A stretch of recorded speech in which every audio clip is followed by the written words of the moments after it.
오늘 제가 발표할 내용은 여기 있는 제목처럼 위대한 사랑을 계획하는 이들을 향한 질문, 우리의 사랑은 애자일까? 이런 건데 오늘 제가 얘기하고 싶은 거는 어떤 경영 전략이나 경영의 계획, 그리고 조직 문화, 그리고 일하는 방식과 관련된 어떤 방법론 같은 겁니다. 그래서 요즘 좀 화두가 되고 있는 이야기이기도 하고요. 우리 CBS에도 좀 도움이 될 수 있을 것 같아서, 많은 인사이트가 있을 것 같아서 개인적으로 관심도 있고 조금 찾아보고 연구하고 알아보고 있는 중입니다. 저도. 그래서 같이 한번 이야기를 나누자는 차원에서 발표를 하게 됐고요.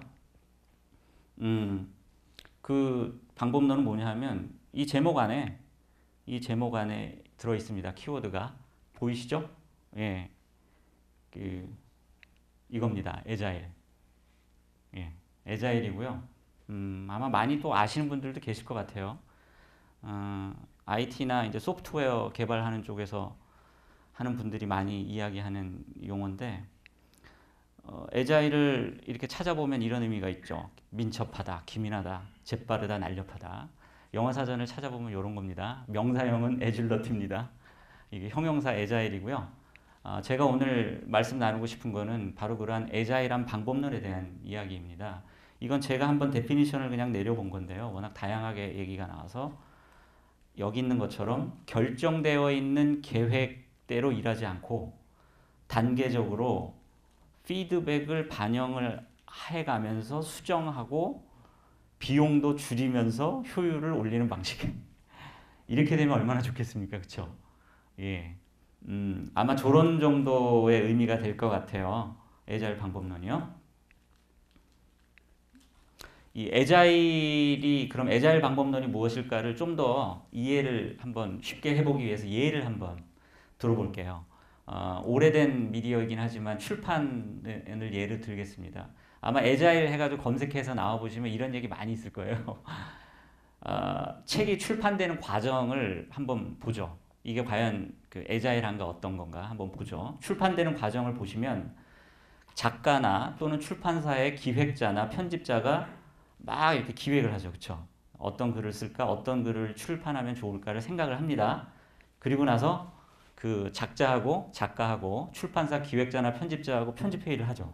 저렇게 만나서 다 하거든요. 문서도 교환하고 또 필요하면 자료나 뭐 데이터나 뭐 이런 것들을 출판사 쪽에 작가가 보내면서 자 이런 책을 한번 내면 좋겠다 이런 얘기들을 합니다. 그리고서 계약을 합니다. 이렇게 계약을 해요. 이제 출판 계약을 맺죠. 작가하고 출판사하고. 그럼 이때부터 이제 뭐 해요? 작가가 집필을 하겠죠. 요새는 전부 이제 저렇게 노트북으로들 많이 쓰죠. 집필을 합니다. 그럼 이제 집필을 하면 빨리 끝나면 뭐 한 달짜리도 있겠지만 보통은 3개월에서 6개월, 길면 1년짜리로 진행이 되잖아요. 그러면은 그 동안에 출판사는 뭘 할까요? 작가가 집필을 하는 동안 뭐 잘 쓰고 계시죠? 뭐 안부 문자 넣고 뭐 잘 돼가고 있나요? 뭐 이런 뭐 도와드릴 거 뭐 없나요? 뭐 이런 정도입니다. 그러면 이 작가가 이 PC 안에 어떤 결과물로 어떻게 지금 글을 쓰고 있는지 출판사는 알 수가 없어요. 원고를 초고를 받아들이기 전까지는. 그렇잖아요, 출판사가? 그래서 한 6개월이 지납니다. 때로는 1년이 지나고 좀 일이 많은 작가들 같은 경우에는 6개월 약속해놓고 막 1년 뒤까지 끕니다. 막 원고 독촉하죠. 아, 왜 안 줘요? 뭐, 제가 바빠서요. 뭐 한 달 연기, 2달 연기, 막 1년이 됐어요. 그리고 원고가 탁 나왔어요, 초고가. 그래서 초고를 이제 출판사에 전달을 하죠. 그러면 이제 편집자나 기획자가 같이 봅니다. 딱 봤더니, 이거 처음에 기획회의하고 얘기할 때 우리 출판사가 생각했던 거하고는 완전히 다른데, 이거. 이 타겟도 우리는 좀 젊은 층을 생각을 했는데 나이 든 사람들이 읽게 생겼고, 그리고 이게 뭐 트렌드에도 좀 안 맞고 문체도 이런 스타일이 아니고 내용이 좀 안 맞아요. 예를 들어서. 그럼 어떻게 해야 돼요? 출판을 해야 될까요? 말아야 될까요? 출판해서 인쇄해서 찍어내는 순간 바꿀 수가 없잖아요. 끝나는 거예요. 근데 출판사는 마음에 안 들어. 그리고 작가는 나는 이렇게 해야 되겠어. 그러면 이제 거기서 찐따가 나는 겁니다. 그러면 이제 계약서 갖고 뭐 돈 토해내니 어때니? 찍어내니? 마내니? 뭐 하고 막 이렇게 해서 책을 출간을 하죠. 그럼 그 책이 성공할 가능성이 높지 않아요. 대부분의 경우 실패합니다. 출판 방식을 보면 이게 소위 애자일하지 않다는 이야기예요.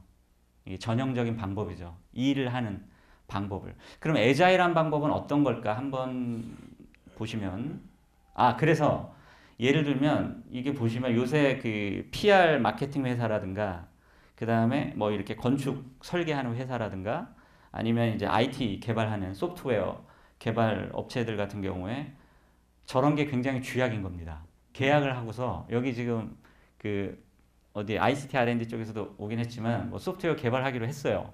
그래서 막 개발을 해. 처음에 이제 설계를 해놓고 또는 뭐 건축 설계도 하고 그 다음에 PR 마케팅도 우리가 뭐 어떻게 해서 PR을 하고 다 계획을 잡아요.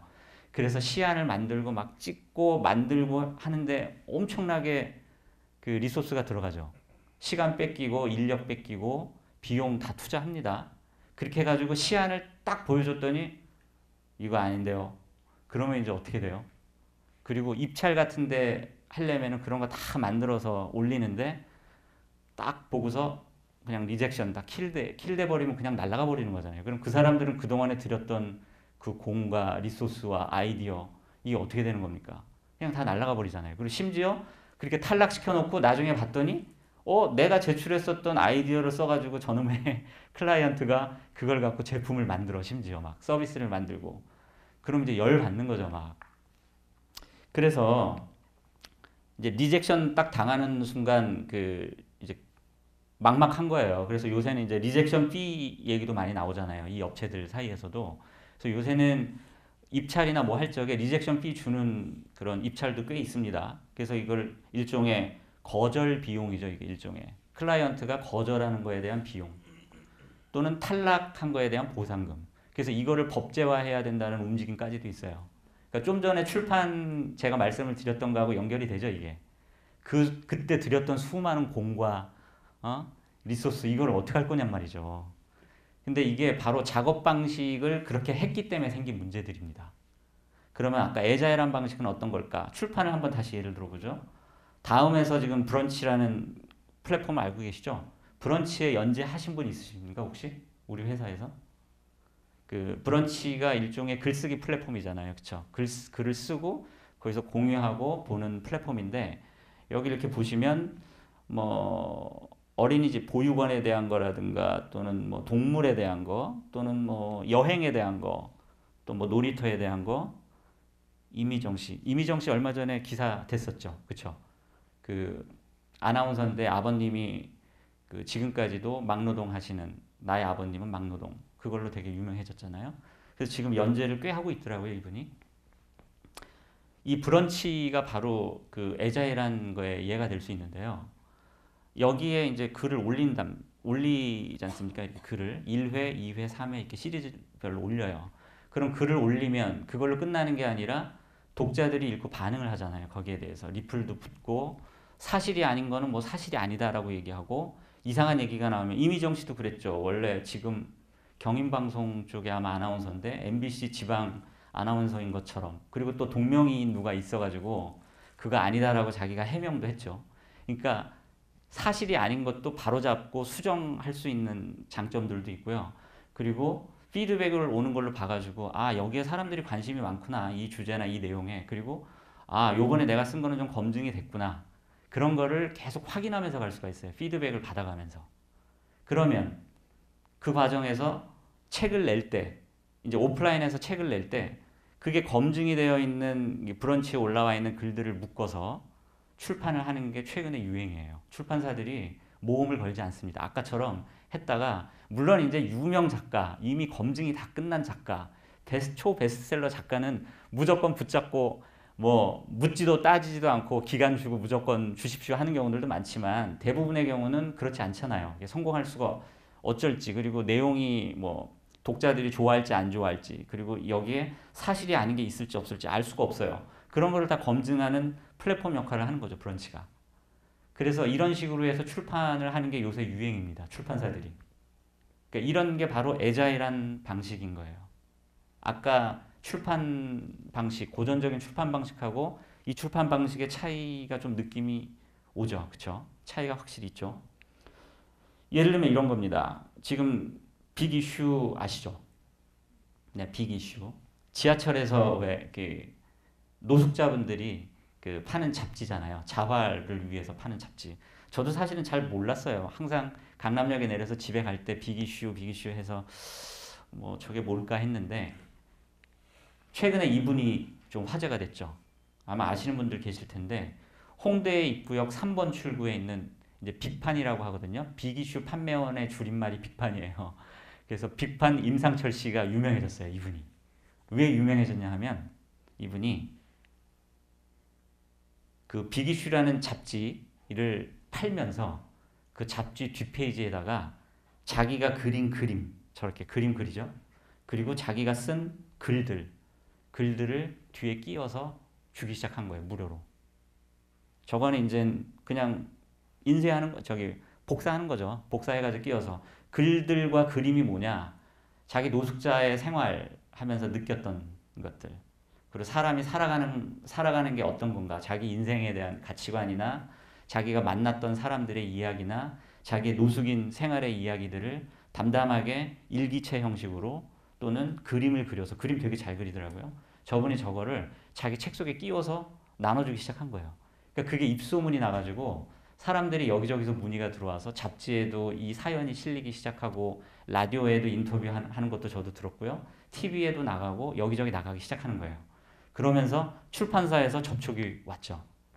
저 글들을 다 읽어보니까 대단한 거예요, 공력이. 그리고 반응들이 너무 좋았어요, 사람들이. 그래서 이 책이 나왔습니다. 출판해서. 이게 그 책인데요. 이게 되게 재밌어요. 한번 읽어보세요. 가슴 찡합니다, 아주. 책이 나온 거죠. 이거 잘 팔려요.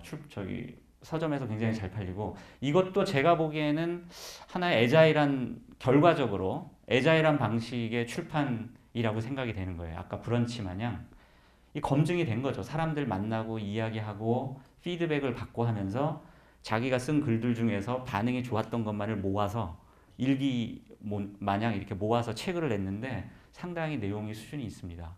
상당히 수준이 있고 그림도 사파도 굉장히 잘 들어가 있고요. 이런 방식입니다. 이런 게 바로 애자일한 방식인데 요거를 좀 더 이론적으로 한번 볼까요? 이론적으로 보면 이게 뭐죠? 다빈치의 모나리자죠? 예, 다빈치의 모나리자인데 이제 제프 패턴이라는 사람이 이 그림을 설명을 하면서 애자일한 작업 방식에 대한 설명을 좀 합니다. 이 모나리자라는 그림 하나가 나올 때까지 그 작업 과정에서 어떤 게 애자일하고 어떤 방식이 적절했을까 뭐 이런 걸 생각을 해보는 거예요.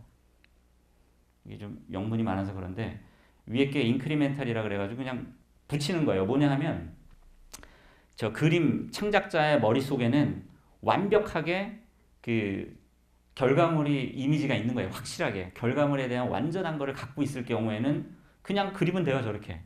1번 단계 그리고 2번 단계 그리고 3번 단계 부분을 계속 늘려나가서 전체를 만들어버리면 끝나요. 근데 저렇게 하려면 전제돼야 될 게 뭐가 있겠어요? 최종 결과물에 대한 완전한 확신과 완전한 그 상을 자기가 갖고 있어야지만 저게 가능하겠죠. 근데 보통 그림을 저렇게 그리나요? 저렇게 안 그릴 것 같은데. 요 아래 거는 뭐냐 하면 이터레이티브라 그래서 뭔가 반복하고 뭐 순환한다 이런 느낌인데 이건 보면 머릿속에 대략 뭐 전원 풍경을 배경으로 한 여인의 상 정도의 이미지만 갖고 있는 거예요. 그 정도.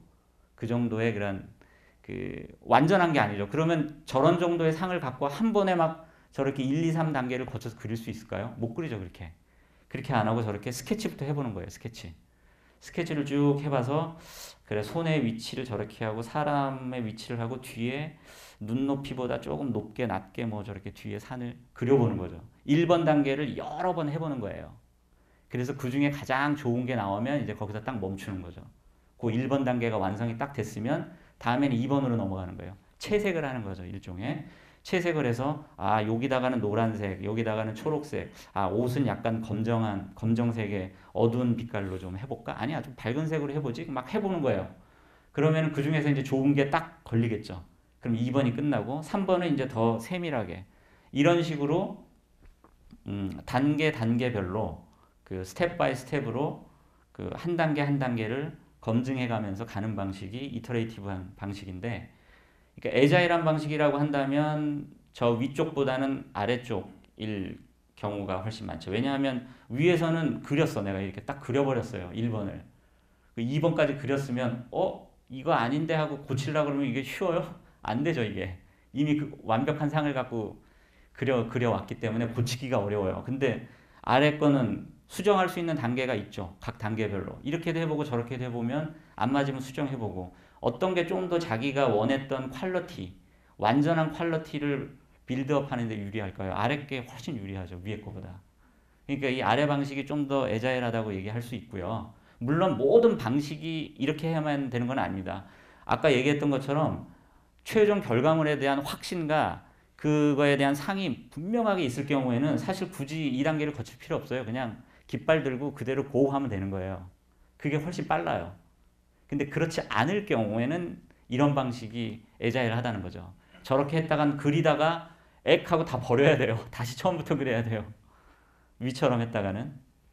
그럼 요거는 뭐냐 하면 그 두 개를 다 합쳐버린 거예요. 그래서 일단 스케치도 해보는데, 스케치를 해서 이제 좀 잡아놓고 그 중에서 어느 한 부분을 완성시키면서 가는 거죠. 두 개가 이렇게 짬뽕이 된 케이스죠. 아마 보통은 이런 식으로 그리지 않을까 싶긴 한데, 화가들이. 이런 방식이 일종의 애자일한 방식이다. 이게 이론적으로 이 그림을 많이 설명을 하더라고요. 애자일 찾아보면. 근데 여기다 저는 하나 더 추가하고 싶은 게, 이게 이제 뭔지 아시죠? 다빈치의 그 드로잉들입니다. 스케치인데, 다빈치는 아까 저런 과정을 하기 전에 이미 엄청나게 수많은 그 프랙티스를, 연습과 이 스케치, 이거는 뭐 그렸다가 뭐 그림, 뭐 연필이나 이걸로 그리는 거니, 석탄으로 그리는 거니까 크게 부담이 없잖아요. 그리고 지우고 고칠 수도 있어요. 그래서 다빈치 그림 같은 경우에 뭐 X선 쬐고 뭐 하면 뒷부분에 다른 그 밑그림이 그려 있는 경우가 많습니다. 원래 밑그림하고 최종적으로 그려놓은 거하고 차이가 있어요. 그러니까 그런 변화 작업들을 계속 한 거죠. 그러니까 무수한 연습과 시행, 사람의 얼굴과 눈과 손, 그 다음에 저 배경, 저런 거에 대해서 엄청나게 연습을 했던 거예요. 그 연습을 하면서 아까 얘기했던 애자일한 방식을 해서 이제 나온 결과가 이런 거라는 거죠.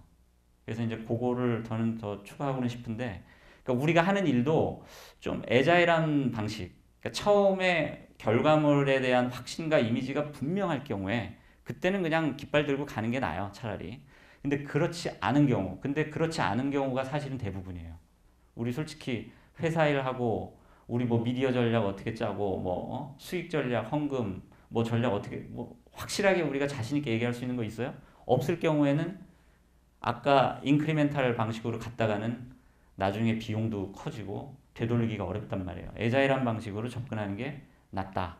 그래서 이제 그 앞부분에 했던 게 폭포수 방법이라고 해가지고요. 여기 보시는 것처럼 이게 흔히 이제 저기 소프트웨어 개발할 적에 쓰는 방법인데, 처음에 requirements를 받은 다음에 그래서 디자인을 하죠. 그럼 어떤 식으로 개발을 해야 되겠다. 그리고 개발을 해요. 개발을 한 다음에 결과물이 다 나왔어. 결과물이 이제 완성품이에요, 진짜. 그리고 그걸 피드백을 딱 받는데 형식적이에요, 솔직한 얘기로. 그리고 그때 피드백을 받으면 바꾸기가 쉽지 않아요. 일부분만 수정해가지고 그냥 출시한다고요.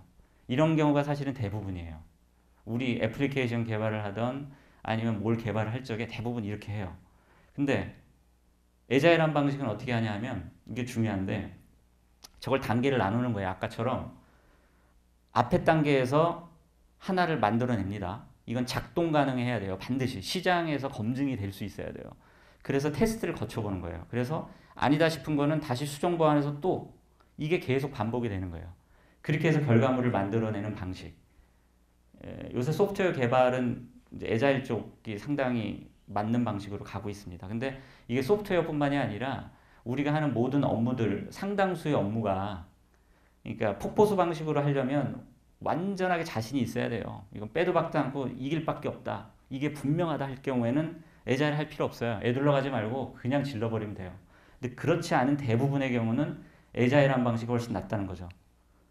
그러니까 왜 그러냐 하면, 이게 여기 보시는 것처럼 왼쪽이 에자일한 방식이고 오른쪽이 폭포수 방식인데 에자일한 방식대로 하면 변화가 많지 않겠죠. 계속 수정 보완하면서 가니까 변화가 적으면서 가니까 위험 부담이나 비용이 어떻겠어요? 훨씬 리스크가 줄어들겠죠. 근데 폭포수 방식으로 하게 되면 결과물이 나올 때까지 한참 기다려야 돼요. 중간에 검증을 안 해. 그래서 한참 나온 다음에 짜잔 하고 발표를 해요. 딱 결과물을 출시를 딱 했는데 보니까 이거 아니야. 그러면 그때 리스크가 엄청 크잖아요. 그래서 훨씬 하이 리스크 방식이 되는 거죠. 이제 비용 문제 때문에 솔직히 생긴 문제인데 아까 제가 그래서 리젝션 피에 대한 이야기들도 말씀을 드렸는데 저런 비용이 생기는 거예요. 조직이나 업무에서. 그래서 여기 보면 이게 이제 비용과 피드백과의 상관관계의 그림인데 이게 이제 그 소프트웨어 개발할 때 주로 나오는 그림인데요. 초기 단계, 그러니까 녹색이잖아요. 녹색으로 표시된 초기 단계에 피드백을 하게 되면 코스트가 어때요? 거의 없죠. 그러니까 초장에 이런 그 피드백을 받을 수 있는 장치를 여러 번 하는 게 좋다는 거예요. 근데 개발이 막 되고 뭔가 프로젝트를 막 진행을 시키고 막 했어. 저 산까지 올라갔어. 끝까지 올라갔는데 갑자기 갔는데 이 산 아닌가벼. 그러면 코스트가 어떻게 돼버려요? 엄청나게 높아진다고요. 근데 사실 이게 우리가 회사 생활을 하고 이런저런 일을 하면서 그런 경우 되게 많아요. 제가 사례를 구체적으로 얘기할 수도 있지만 아무튼 그런 일 굉장히 많습니다. 우리 한번 잘 생각해 보세요. 본인들이 하시는 일, 우리 회사 업무와 관련해서 우리가 어느 지점에서 피드백을 하는지, 심지어는 피드백 없이 그냥 진행하는 프로젝트들도 많습니다.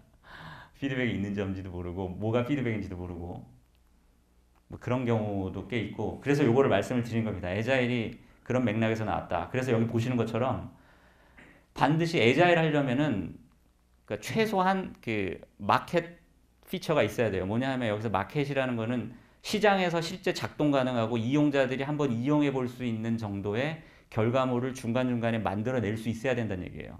그래야 검증이 되는 거니까. 머릿속에만 있으면 안 되잖아요. 이게 검증이 될. 그래서 검증 가능한 그런 양상이 반드시 있어야 된다는 얘기고요. 그리고 그거를 어쨌든 초기에 발견하는 거. 그래서 초기에 가급적 많이 하는 거. 이게 중요하다는 얘기고. 그래서 차라리 실패를 하더라도 일찍 실패해버리자는 거예요. 빨리빨리. 그런 게 더 중요하다는 거예요. 그러니까 아주 늦게, 뒤늦게 성공하는 방식보다 차라리 빨리 실패해버리는 게 더 낫다는 이야기고. 아까 얘기했던 것처럼 뭔가 그 리스크를 줄이면서 가치가 높은 거를 먼저 시도를 하고 그리고 개발 단계 나중에 그 반대 가치가 낮고 리스크가 높은 거는 나중으로 돌려서 그 결과적으로 리스크를 줄이는 전략을 가자는 거고요. 아무튼 여기 있는 것처럼 비용을 줄이면서 생산을 하자는 거예요. 결과적으로 무슨 일이든지 비용이 따르게 돼 있거든요. 대가가 완벽하지 않기 때문에. 그래서 이게 왜 나왔냐? 원래는 에자일 소프트웨어 개발 선언을 하면서 에자일한 그 메소돌로지가 그때부터 알려지기 시작했어요. 그래서 요새 기업들이 이걸 굉장히 많이 쓰는데 이게 2001년에 선언을 했어요. 실리콘밸리에서 소프트웨어 개발자들이 왜 했겠습니까? 클라이언트들이 이런저런 주문하고 맡기고 했는데 죽어라고 내가 막 해서 딱 해가지고 넘겼더니 이거 아니야. 그리고 그 사람들은 또 전문가가 아니에요. 소프트웨어 전문가들이 아니어가지고 클라이언트 요구는 되게 많고 이해는 안 되면서 자기가 생각하고 싶은 니즈가 뭔지도 스스로 몰라요. 막 제대로 요구도 안 하죠. 그런 거 많이 느끼죠. 실제 우리 개발할 때. IT 쪽이나 이런 개발 분야에 있는 사람이 제일 답답해하는 게 그거든요. 잘 알지도 못하면서 요구는 드립다 많고 뭐가 뭔지도 데피니션을 안 내려주고 나중에 결과물 다 만들어가지고 힘들게 밤새워서 해서 따단 하고 내놓으면은 이거 아닌데 이런 거 너무 많아서 이렇게는 못 살겠다. 사실은 그래서 나온 거예요, 이게 원래는. 근데 그게 이제 요새 기업의 방법론까지 나온 건데 결국은 뭐 이런 거예요. 왼쪽보다는 오른쪽을 더 선호한다는 건데 왼쪽이 중요하지 않다는 건 아닙니다. 아까도 말한 것처럼 워터폴 방식이나 왼쪽도 중요해요. 근데 왼쪽보다 오른쪽이 더 중요하다. 저 굵은 글씨. 그러니까 절차 도구보단 개인과 상호작용이 중요하고 포괄적 문서로 이렇게 정의되어 있는 것보다는 작동하는 소프트웨어. 그러니까 우리로 치면 시장에 내놓을 수 있는 어떤 컨텐츠나 서비스를 얘기하는 거죠. 그게 더 중요하다는 거예요. 어떤 막연한 계획이나 뭐 이런 거보다. 그리고 계약 협상이나 뭐 처음에 결정된 계획보다도 고객과의 관계, 고객이 이거 아니다 하면 바꿔주는 게 맞다는 거예요. 우리가 처음에 생각했던 계획이나 문서상에는 이렇게 하기로 약속을 했어도 바꾸는 게 맞다는 거예요. 그래서 변화에 대응하는 게 맞다는 건데 이런 내용들을 갖고 있어요. 이렇게 이제 소프트웨어 개발 선언을 했는데 우리가 콘텐츠 사업자니까 이거를 콘텐츠 쪽으로 한번 바꿔서 생각을 해보는 거예요. 그래서 아까 그 매니페스토 하면서 12가지 원칙을 이 사람들이 선언을 했었거든요. 그러니까 이 12가지를 한번 콘텐츠로 보면 어쨌든 콘텐츠를 일찍 한번 가치 있는 콘텐츠를 굉장히 일찍 해보는 게 중요해요. 테스트를 일찍 해서 고객 만족을 체크해보는 게 굉장히 중요하고요. 후반부라도 우리가 제작을 했는데 후반부에도 봤더니 이거 아닌데 바꿔야 된다 하면 과감하게 바꿔야 돼요. 이거 하기 되게 어려워요. 근데 이렇게 하는 게 맞다는 거예요. 이게 맞다는 거고요. 그리고 여기 작동하는 소프트웨어 이게 아까 이제 시장에서 실제 이용 가능한 컨텐츠를 얘기하는 거예요. 이 부분이 저는 되게 중요하다고 보는데 우리가 대부분 놓쳐요, 이거. 우리 여러 가지 프로젝트나 뭐 컨텐츠 서비스들 막 런칭시키고 하잖아요. 근데 실제 이게 그거를 최종물을 다 해서 완전히 자리 잡기 전에 테스트를 시장에서 사실은 받아야 되는 거예요. 그래서 검증을 해야 되는 거거든요. 이게 수치로도 나오고 근데 이런 걸 확인하고 검증하는 작업에 솔직히 게으릅니다. 우리 컨텐츠 사업자조차도. 그래서 이걸 짧은 기간 동안에 빨리빨리 하는 게 좋고 마케팅 부서하고 제작자가 사실은 맨날 붙어 다녀야 된다는 얘기고요.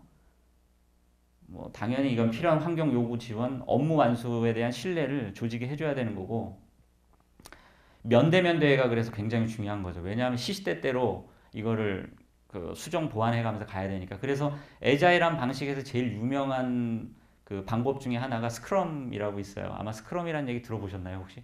들어보신 분 있나요? 소프트웨어 개발업자들은 많은데 스크럼 짜듯이 스크럼 하는 거예요. 맨날 회의하는 느낌. 어쨌든 여기서 얘기한 것처럼 이게 굉장히 중요하다는 거예요. 이용 가능한 컨텐츠. 그러니까 뭐 계획이 근사하고 남들 앞에서 PT를 멋지게 하고 이렇게 앞으로 하겠다. 멋진 보고서 나오고 이게 중요한 게 아니라 실제 그거를 시장에 적용했을 때 그래서 결과물이 나왔을 때 그게 정말 시장에 먹히는지 고객의 요구하고 맞는지 그게 무조건 이 프로젝트를 계속 진행할 건지 아니면 이게 성과가 있는 건지를 검증하는 유일한 척도라는 거예요. 그게 굉장히 중요한데 이 부분이 우리가 굉장히 약해요, 사실은. 그리고 계속 지속 가능해야 되고 뭐 이런 거. 요게 되게 웃겼는데 단순함이 필수인데 이 단순함의 정의를 이 사람들이 이렇게 하더라고요. 안 해도 되는 일의 양을 최대한으로 늘리는 기술이 심플리시티의 데피니션이더라고요, 보니까. 그러니까 우리는 안 해도 되는 일을 굉장히 많이 하고 있는 거죠. 그것만 줄여도 상당히 좋다는 거예요. 단순함이 필수고 당연히 자기 조직화된 팀에서 운영을 하는 게 맞고 그리고 정기적으로 조정하고 조율. 이게 이제 에자일 매니페스토의 12가지 원칙을 한번 우리 컨텐츠에 맞게 변화한 건데 좀 어렵죠? 막 이렇게 보니까. 그래서 이거를 한번 이제 쉽게 자, 퀴즈입니다. 여기서. 이게 뭐예요? TV 프로그램이잖아요. 예, TV 프로그램인데 자, 문제가 뭐냐 하면 공통점이 있습니다. 공통점이 뭘까요? 자, 이게 뭐냐 하면 지난 설 연휴 때 방송됐던 지상파와 종편의 파일럿 프로그램들입니다. 저는 여기서 한 서너 개를 봤어요. 진짜 재밌더라고요. 어떤 게 실제 정규 런칭될지 궁금한데 사실 파일럿을 제작하는 것도 저는 이제 제작이나 미디어 방송 쪽으로 이 애자일한 거를 한번 지금 연결해서 생각을 해보려고 하는 거예요. 그쪽에 저작물이나 뭐 아티클 아무것도 없어요. 그러니까 우리가 한번 생각을 해보자는 건데 파일럿을 만드는 것도 사실은 애자일한 방식인 거죠. 그러니까 파일럿 같은 거 안 해보고 막 기획안 받고 PD들 해가지고 야, 좀 이거 해보자 해가지고 막 저기 섭외하고 무대 만들고 세트 한번 만들면 바꾸기 어렵잖아요. 세트 뭐 하고 타이틀 정하고 막 의뢰하고 해가지고 딱 런칭해서 했는데 해보니까 아니야. 그럼 그때 가서 어떻게 해요? 못 고치죠 이거. 고치기 어려워요. 그 들어간 돈이 어딘데. 출연자 섭외해놓고 죄송합니다 하고 다음부터 저기 쉬세요. 우리 2, 3회까지만 하고 내릴게요. 이렇게 어떻게 해요? 그래서 사실 파일럿을 하는 거거든요. 그러니까 지상파나 종편 같은 경우에 사실 이게 굉장히 민감해요. 요새 보시면 아시겠지만 프로그램 런칭할 적에 그냥 런칭하는 경우가 하나도 없습니다. 하나도. 드라마 빼고는. 잘 생각해 보세요. 드라마 빼고 일반 교양 오락 프로그램에 그냥 런칭하는 거 없습니다. 반드시 명절이나 뭐 이럴 때 파일럿을 먼저 해봅니다. 그리고 저 파일럿 그대로 하지도 않고요. 이제 피드백을 받고 시청자들 평가를 받아서 좀 변형이 된 형태로 최종적으로 나오는 경우가 대부분입니다. 그렇게 해요. 그럼 우리 CBS TV는 어떨까요? 우리 CBS TV는 파일럿, 나 이제 TV 출신이니까 좀 TV 얘기를 그동안에 너무 안 했던 것 같아서 오늘 TV 얘기를 지금 좀 하는 건데, 우리 TV는 안 할까요? 파일럿을? 파일럿 TV 합니다. 여기 저기 박유진 PD 있는데 배낭안의 예술하고 파일럿 프로그램 재작년 겨울에 했던가 우리가? 2017년 12월 크리스마스 시즌을 타겟으로 해가지고 변성욱 선배하고 심영환 씨하고 또 CCM 가수인가요? 응, 맞아 맞아. 그래서 셋이 그 배낭안의 예술하고 해가지고 제주도에 가서 그 지역의 역사 문화, 특히 이제 역사에 얽힌, 제주가 얽혀있는 역사가 굉장히 많잖아요. 4.3부터 기독교의 또 그 성지도 이렇게 순례를 해가면서 일종의 기독교판 알쓸 신잡을 목표로 해가지고 한번 해보자 해가지고 저 파일럿을 만들었던 거예요. 근데 정규로다가 최종적으로 런칭되지는 않았어요. 이거는 이제 컨텐츠는 되게 좋고 훌륭한데 여러 제작 여건이나 이런 문제 때문에 우리가 런칭은 하지 못했어요. 그래서 결국은 특집 정도로 끝났는데, 어쨌든 이런 파일럿을 TV에서는 지금 이제 최근에는 파일럿을 만들어 보는 추세로 지금 가고 있어요. 함부로 이렇게 TV조차도 그렇게 하고 있죠. 근데 이게 되게 어려운 게 예산도 예를 들면 그런 거예요. 우린 정규 예산하고 특집 예산밖에 없어요. 파일럿 예산이라는 게 아예 없어요. 그러면은 특집 예산으로 갖다가 쓰려면 특집을 그만큼 제작을 할 수가 없어요, 우리가. 특집 할 게 많은데. 그리고 정규 예산을 딱 썼다가는 일단 무조건 해야 돼. 뭐 이런 말도 안 되는 상황인 거예요, 사실은. 그러니까 저는 예산 편성에서도, 제작 예산 편성에서도 파일럿 같은 예산 편성 같은 것들도 룸을 어느 정도 갖고 있는 게 맞다, 회계적으로. 예를 들면 그런 게 있으면 좀 더 제작할 때 애자일해질 수 있는 거예요, 우리가. 이제 그런 얘기를 지금 뭐 하는 거고요. 근데 솔직히 지상파나 종편은 저렇게 민감하게 파일럿 만들면서 이렇게 바꾸고 할 수는 있지만 우리 입장에서는 쉽지 않잖아요. 인력이나 비용 같은 것들이 많이 들어가고 파일럿 저거 하나 만드는데도 굉장히 힘듭니다. 우리 리소스가 엄청 들어가요. 그러니까 사실 저런 방식의 파일럿과는 또 다른 변칙적인 방식으로 우리가 하는 게 있는데, 좀 더 검증된 방식으로 하는 게 뭐 이런 거예요. 예를 들면 새롭게 하소서인데 실화국장 새롭게 하소서가 있어요. 우리가 새롭게 하소서는 이미 검증된 프로그램이잖아요. 우리 TV에서 엄청나게 팬들도 많고. 근데 요거를 이거는 굉장히 드라마틱한 인생 역정을 간증하는 프로그램이니까 이거를 드라마로 만들어도 먹힐 수 있겠다라고 가능할 수 있잖아요. 어느 정도 검증된 걸 갖고. 이게 바로 이제 스핀오프물이죠, 일종의. 그러니까 파일럿도 굉장히 애자일한 방식이고, 이렇게 검증된 프로그램의 스핀오프물도 그래서 좋았어요, 굉장히. 물론 들어가는 비용 막대하죠, 이거 드라마니까. 그래서 시즌 1을 끝내놨는데 어쨌든 반응이 굉장히 좋았다고요. 그러면서 우리도 드라마 제작 역량도 키우고, 이런 것도 애자일한 방식이 될 수 있어요, 이런 스핀오프물도. 그 성사학당 메인 프로그램이잖아요. 여기에도 사실은 스핀오프가 있다는 거 아시죠? 요 두 분인데, 베이직이라고. 원래 성사학당 5명 나오는데 그 중에 3분을 그냥 일반 성사학당으로 갖고 나머지 이틀을 성사학당 베이직으로 바꿨습니다, 얼마 전에. 베이직이라고 하면은 제목처럼 초신자들 있죠? 믿음이 좀 낮거나 아니면 넌 크리스천들 대상으로도 쉽게 우리 성경에 대해서 좀 이렇게 접근하기 좋은, 나머지는 약간 좀 수준이 있어서 깊이가 있어서 그래도 쉽지만, 그래서 만든 게 베이직이에요. 저게 왜 나왔느냐? 지난번에 한목협에서 이런 조사를 했어요. 딱 조사를 해보니까 기독교 입문층이 굉장히 많이 늘었죠, 예전에 비해서. 이런 데이터들이 있었어요, 저희가. 그래서 이거를 참조로 하고서 그러면은 성사학당 저렇게 한번 스핀오프물로 베이직 쪽으로 한번 하면 되겠다 해가지고 했고, 지금 잘 자리 잡고 있습니다. 비교적 잘 나오고 있어요. 강사를 새로 개발하는 게 쉽지가 않거든요, 성사학당. 근데 어쨌든 저 두 분 해가지고 잘 하고 있어요. 그래서 기본 성사학당만큼 지금 시청률 나오고 잘 가고 있습니다. 이런 것도 일종의 애자일한 방식이라고 TV를 자찬을 제가 하는 취지에서 얘기를 한번 해봤고요. 요거 이제 다음 세움 2라는 그 프로그램인데 여기서는 예를 들면 어떤 코너에 어떤 장치나 시도를 한번 시도해 보는 겁니다. 요게 이제 청년봉사라 그래가지고 이원 생중계 방송을 했어요. 근데 솔직히 생중계는 아니고요. 녹화해가지고 한 거죠 이게. 근데 어쨌든 이원 중계 방송을 했어요. 근데 우리 입장에서 이원 중계 이거 쉽지 않아요. 기술적으로나 이런 테스트를 해봐야 돼요. 그래서 만약에 우리가 생방송으로 이원 중계를 할 타이밍이 됐다 그럼 그때 가서 처음 해보면은 막 에러가 많겠죠. 근데 한번 해보는 거예요 이렇게. 이렇게 해보는 것도 이런 것도 저는 애자일하다고 보는 거예요. 어떤 코너나 어떤 시도를 해보는 거죠. 그리고 이거는 뭐냐? 여기 또 드라마도 해봤어요. 이렇게 크리스찬 연애를 갖고 웹드라마 형태로 또 한번 제작을 해본 거예요. 그래서 연블리 같이. 그래서 이렇게 한번 웹드라마를 제작을 해가지고 해보면은 어떤 게 좀 부담이 많이 생기고 어떤 효과가 있고 장점이 있고 그런 거를 한번 경험을 해보는 거죠. 이렇게 한 상태에서 나중에 웹드라마 런칭하는 거하고 그냥 처음부터 웹드라마 하는 거하고 완전히 다릅니다. 해보는 게 되게 중요한 거예요. 그래서 사실은 애자일은. 그래서 이 애자일과 관련해서 사실 중요한 게 저는 유튜브 플랫폼이라고 생각이 되는 거예요. 왜냐하면 우리 라디오 채널, 레가시 미디어인 라디오 플랫폼이나 아니면 또 그 TV 같은 경우에는 애자일한 방식으로 뭘 하기가 되게 어려워요. 이게 무겁다고요, 상당히. 무겁고 중간중간을 한 번에 결과물을 끝내는 게 아니라 테스트해보면서 검증해가면서 키워나가는 게 중요하잖아요. 근데 그거 하기가 어렵잖아요. 무조건 완성된 거를 그냥 내리 꽂는 수밖에 없으니까, 라디오나 TV는. 근데 저런 소셜한 플랫폼은 그게 가능하다라는 거예요. 소셜 플랫폼들이.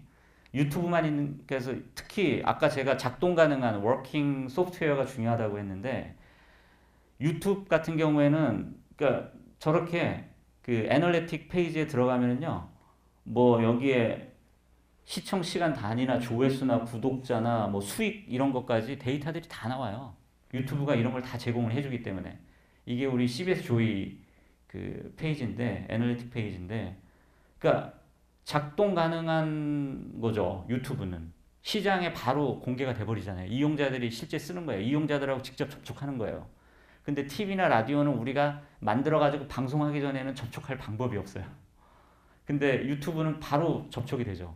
올려놓는 순간 바로 접촉이 되고, 그리고 만약에 조금 아니다 싶으면 저것도 바꿔서 올릴 수도 있고요. 버전을 조금 달리해도 되고, 부담이 적어요, 저거는. 그리고 시장에서 어떻게 작동하는지에 대한 정확한 데이터들이 있어요, 유튜브는.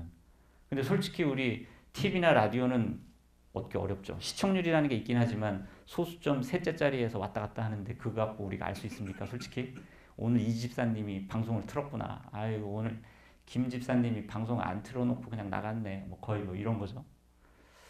그러니까 저런 소셜 플랫폼은 또 실시간으로 그 리플라이가 가능하단 말이에요. 응답이나 반응, 피드백이.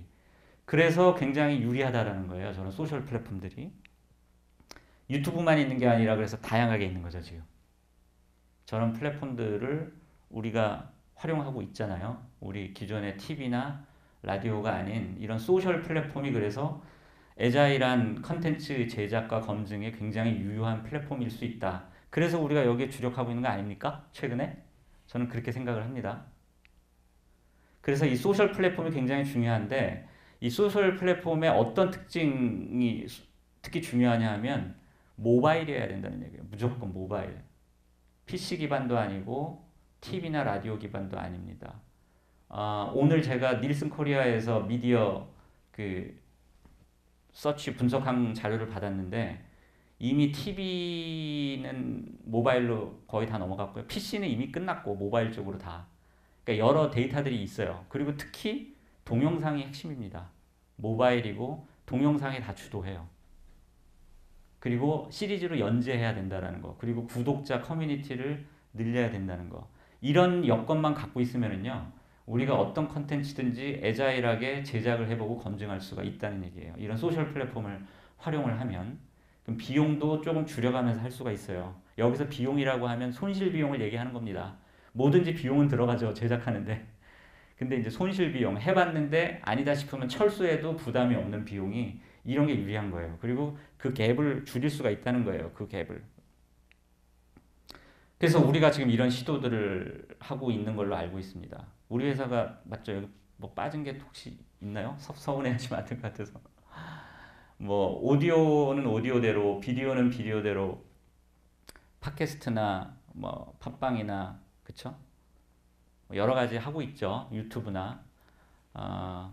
근데 제가 다시 한번 말씀을 드리고 싶은 거는 아까 이게 애자일한 것이 되려면은요. 반드시 검증을 해야 됩니다. 검증 가능한. 아까 이터레이션이 한 바퀴 돌고 피드백 받은 다음에 또 한 바퀴 돌고 계속 가는 거잖아요.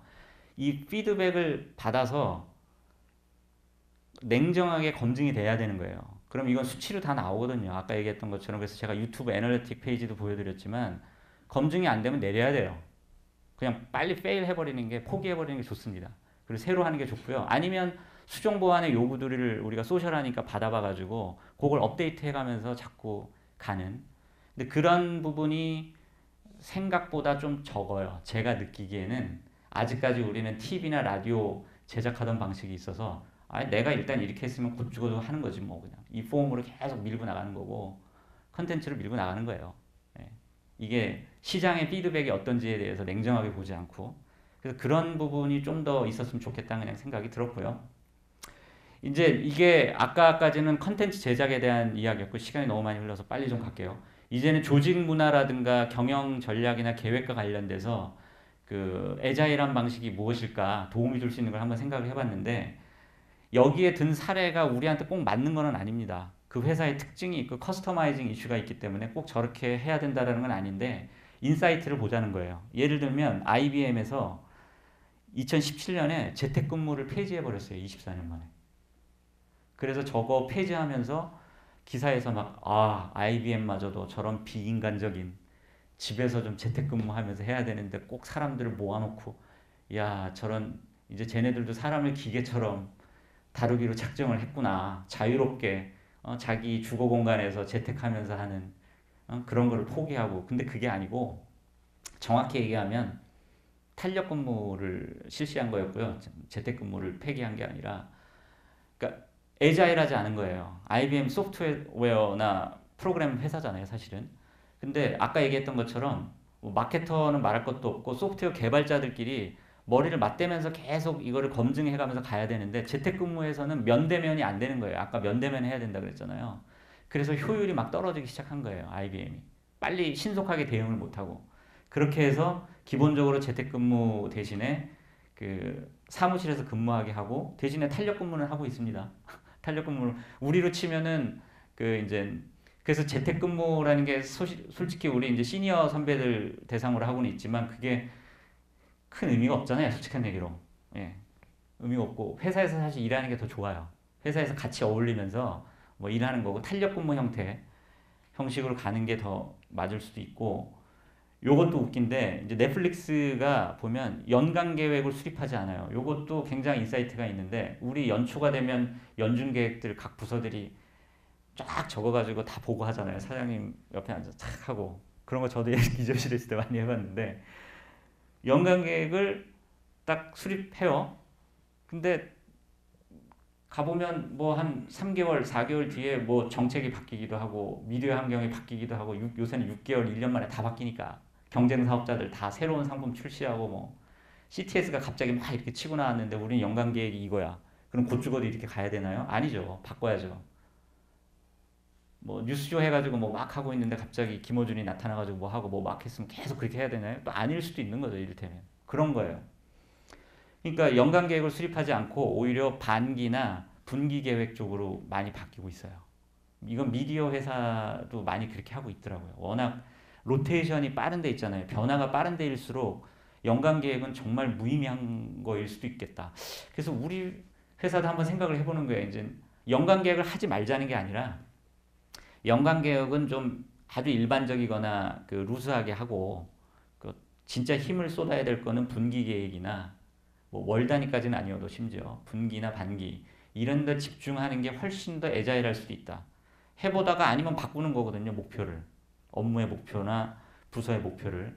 그래서 넷플릭스는 아예 연간 계획을 수립하지 않기로 선언을 해버렸더라고요.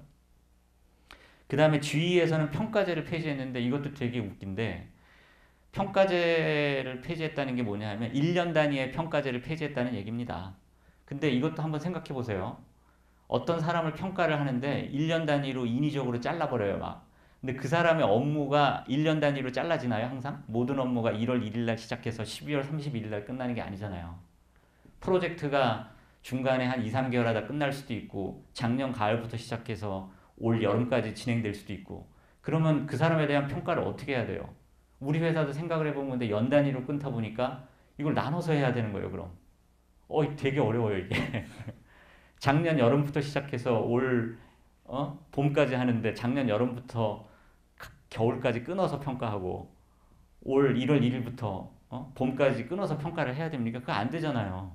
그러니까 프로젝트별로 평가를 하기 시작한 거예요. 프로젝트별로. 그리고 심지어 평가하는 평가자도 바뀌어요. 부서장이 막 바뀌면은 내 기간 동안에 이 부장도 있었고 저 부장도 있는데 물론 우리는 룰을 정했을 거예요. 아마 조금이라도 긴 부장이 하는 걸로. 근데 그 사람이 자기가 부서장 안 했을 때 이 사람이 되게 중요한 프로젝트인데 그걸 모르고 있어. 그럼 평가가 돼요? 안 되는 거거든요, 그게. 그래서 그런 애뉴얼 평가를 폐지했다는 거예요. 프로젝트별로 간다는 거예요. 근데 이게 전사적으로 도입되려면 굉장히 손이 많이 가야 되기 때문에 어쨌든 실험적으로 어느 부서나 어디부터 할 수도 있다는 생각도 얼핏 듣긴 했는데요. 어쨌든 그런 식으로 했었고 이거는 이제 메이시 백화점이라는 건데 뭐 백화점이라고 그런지 모르겠지만 보상 체계도 이제 당연히 팀 단위로 가는 거죠. 개인 단위로 안 하고 그리고 즉각 보상. 연말에 가가지고 이렇게 성과를 모아서 주고 뭐 이러는 게 아니라 성과를 내고 프로젝트가 끝나면 바로 보상을 해줘 버려요, 그냥. 그러니까 이런 형태로 가고 있다. 그러니까 이게 이제 기업의 문화들이 요새 이렇게 바뀌고 있다는 애자일한 기업들이 이렇게 바뀌고 있다는 거. 우리가 이걸 꼭 다 도입하자는 건 아니지만 우리가 좀 이렇게 새겨들을 만한 인사이트들이 좀 있을 것 같다는 생각이 저는 좀 들거든요. 그래서 조직 문화를 보면 애자일한 조직 문화도 문서화나 계약이 중요한 게 아니라 고객의 요구가 중요한 거고 경영진 권한보다는 팀의 권한, 결정된 계획보다는 자꾸 변하잖아요, 요구가. 학습하는 게 되게 중요하고. 그래서 학습이 매우 중요해요. 평상시에 학습하고 테스트 해보고 또 그와 관련된 외부의 변화나 뭐 교육도 받고 막 이런 걸 많이 해야 되는데 제가 볼 때는 굉장히 약한 것 같아요. 우리 회사는 이 부분이. 최근에 특히 많이 약한 것 같고요. 그런 변화를 쫓아가기가 어려워요. 왜냐하면 내가 알고 있고 기존에 하던 방식 이외에는 모르니까. 할 수가 없어요. 그리고 크고 일사불란하게 움직이는 것보다는 작고 다양하게. 왼쪽을 하지 말자는 건 아닙니다. 왼쪽도 중요해요. 왼쪽도 중요한데 이게 이제 애자일한 방식으로 하려면 오른쪽으로 좀 더 가야 된다. 그리고 모든 조직의 업무나 문화가 다 애자일해야만 되는 건 아니에요. 아까 얘기했던 것처럼 깃발이 분명하고 목표가 분명하고 막 타겟이 분명할 적에는 애자일할 필요 없어요. 그냥 글로 질러버리는 게 훨씬 나아요. 제가 계속 그 말씀을 드립니다. 그리고 계획을 성공적으로 수행하는 것보다도 차라리 빠른 실패해버리는 게 낫다. 그리고 이게 이런 거 빅뱅 릴리즈 저도 이런 거 많이 해봤는데 예전에 TF 같은 거 하면서 TF를 이제 하게 되면 여기 TF원들도 계시지만 하면 막 3개월, 6개월 막 1년까지 간 적은 없고 한 6개월 정도는 한 적이 있는 것 같습니다. 그러면은 우리 TF 부서원들끼리 모여가지고 막 조사하고 막 하고 막 작성을 해요. 근데 그 내용을 아무도 몰라. 아무도 몰라. 이 세상에 회사 누구도 아는 사람이 없어요. 그리고 나서 이제 발표를 짜잔 하고 해요. 그게 바로 빅뱅 릴리즈예요. 아까 얘기했던 워터폴 방식입니다. 이거는 목표가 매우 분명할 때, 목표가 분명하고 거기에 대한 이미지가 분명할 적에는 그렇게 해도 돼요. 그리고 저게 일종의 마케팅일 수도 있어요. 상품 같은 거를 짜잔 하고 내는 거. 근데 요번에 그 삼성 폴더블 폰 다 공개하고 했지만 화웨이사도 해가지고 좀 경쟁이 붙었지만 물론 걔네들이 한 번에 하지 않았어요. 벌써 애자일하게 여러 번 테스트했어요, 걔네들. 근데 어쨌건 빅뱅 릴리즈 형식으로 하는 거죠. 보안 이슈도 있기 때문에. 뭐 이제 그런 게 필요할 때도 있어요. 근데 그렇게 하는 것보다 빠르게 릴리즈를 하는 거죠. 빠른 릴리즈. 여기서 빠르다는 거는 릴리즈라는 거는 전체를 하는 게 아니에요. 한번 테스트 버전으로 우리가 요새 요런 고민하고 요런 거를 한번 하고 있는데 이게 정말 맞는 방향인지 그럼 그거만 갖고 뭐 설문조사를 해본다든가 아니면 잠시 브리핑을 하는 거죠. 이런 방식. 그래서 저는 이 공감의 식탁이 매우 애자일한 토론과 교육 문화를 도입했다고 봅니다. 이런 스타일이. 전 사원들 다 모아놓고 사장님부터 쫙 앉은 다음에 딱 와서 그냥 쫙 선언하는 것보다 이런 방식을 자꾸 해보는 게 저는 되게 중요하다고 보는 거예요. 부담이 없잖아요. 그렇죠? 누구든 할 수 있고. 그래서 그런 실패하면 그냥 접으면 그만이니까. 그리고 계획을 준수했는가 보다는 아까 얘기했던 것처럼 시장에서 어떻게 작동하는가, 그리고 이게 비즈니스가 성립이 되는가 냉정하게 보자는 얘기예요. 아니면 무조건 내려야 돼요, 그건. 그래서 이제 결론 다 왔는데, 사고는 크게 하자. 사고는 크게 하지만 시작은 그래서 작게 하는 게 유리할 수 있다는 거예요. 애자일한 방식은. 만약에 저게 근데 많은 경우에 think small, start big 그런 경우 많습니다. 예, 그렇죠. act slow. 와, 그런 경우 너무 많아요. 아, 그래요? 저는 뭐 모르겠어요. 그래서 뭐 조직 개편을 한다 이런 거 굉장히 이제 예를 들면 그런 거죠. 조직 개편도 그렇고 우리의 어떤 미디어 전략이나 뭐 사업 목표나 뭐 이런 거를 설정을 할 때 좀 크게 생각을 해야 되는데 굉장히 작게 오히려 생각을 하고 스타트를 너무 크게 막 몸집을 준비가 안 된 상태에서 했다가 운동도 안 했는데 막 마라톤 뛰는 거죠, 일종의. 그랬다가 낭패 보는 거죠. 그러면 절대 패스트하게 액트할 수 없어요. 왜냐하면 막 저항 생기고 갈등 생기고요. 절대 빠르게 할 수 없습니다. 실패요? 심지어 실패인지 아닌지도 검증할 수가 없어요. 시작조차 안 했는데 이게 실패인지 아닌지조차도 알 수가 없어. 그런 경우가 너무 많아요. 그래서 애자일 한 게 좀 중요할 수 있다. 예, 그런 말씀을 드리는 거고요. 엊그저께 서울대 저기 졸업 축사를 저분이 했죠. 누구는 양희은 씨냐 뭐 이런 분들 있는데 방시혁이 축사를 했는데 애자일한 게 조금 들어있더라고요. 그래서 제가 갖고 왔는데 그 되게 재밌는 사람이더라고요. 저는 방시혁 잘 몰랐는데 서울대 미학과 출신이어서 이제 동문 후배들 축사를 하러 온 건데 저는 큰 그림을 그리는 야망가도 아니고 원대한 꿈을 꾸는 사람도 아닙니다. 좀 더 정확히 말하면 구체적인 꿈 자체가 저는 없어요. 알지 못하는 미래를 구체화하기 위해서 시간을 쓸 바에는 지금 주어진 납득할 수 없는 문제를 개선하는 데 자기는 올인하겠다. 그 BTS 만들고 지금 빅 엔터테인먼트를 이끌면서 하는 자기의 경영 철학이 저거더라고요, 보니까. 본인의 기준에 따라. 근데 그렇다고 해가지고 그냥 그때그때 자기 기분 내키는 대로 하겠다는 건 아닙니다. 이분도. 본인의 기준이 있어요. 기준에 따라 행복을 정의하고 나름대로 자기가 끊임없이 이를 추구하는 과정에서 행복이 찾아온다. 그래서 반복이 습관이 되고 습관이 소명이 되어서 여러분들의 앞길을 끌어주면서 뭔가 큰 빅 이제 이게 나온다는 거죠. 그러니까 이런 방식도 약간 애자일한 방식일 것 같은 생각이 들어서 잠깐 넣은 것뿐이고요. 이제 마지막 다 왔네요. 이게 영화 한 장면인데 이 영화 제목 아시는 분 있나요 혹시? 이 영화 제목. 힌트는 홍상수 감독의 영화인데 논란에. 예? 밤의 여인. 아, 해변에서 뭐 혼자 그거 아니고. 오, 야, 상품 없습니다. 반만 맞았거든요. 원래 영화 제목은 저게 아니에요. 이게 원래 영화 제목이에요. 지금은 맞고 그때는 틀리다. 이게 원래 전체 영화 제목이고요. 영화를 잘 보면 1부가 그때는 맞고 지금은 틀리다고 중간에 2부가 나와요. 갑자기 스텝 스크롤 툭 끊어지면서 2부가 또 시작되는데 그때 제목이 지금은 맞고 그때는 틀리다.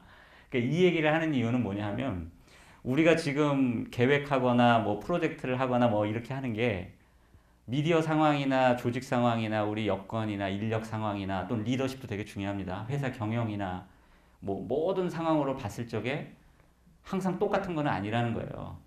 시간과 그때 어느 때 어떤 프로젝트를 하느냐, 누가 그리고 누가 어디에서 하느냐에 따라서 굉장히 달라질 수 있어요. 그래서 또 오해하지 말자고 저는 이걸 하나 붙인 겁니다. 그러니까 옛날에는 그렇게 하는 게 맞았는데 지금은 틀린 게 있을 수도 있고요. 지금이 오히려 맞고 그때가 뭐 틀릴 경우도 있을 수도 있습니다. 그러니까 제가 너무 이렇게 그 하나로 하지 말자는 뜻에서 얘기를 했습니다. 그래서 이제 이 질문을 제가 한번 던진 겁니다. 위대한 사랑을 계획하는 위대하고 계획하는 것도 중요한데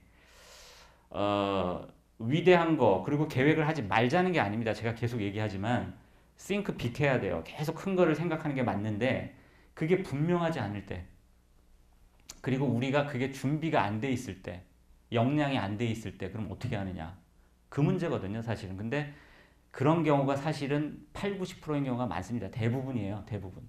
그럴 경우에 저는 애자일한 방식이 차라리 낫지 않겠느냐. 워터폴 방식보다는. 워터폴이 필요한 경우도 있습니다. 일사불란하게.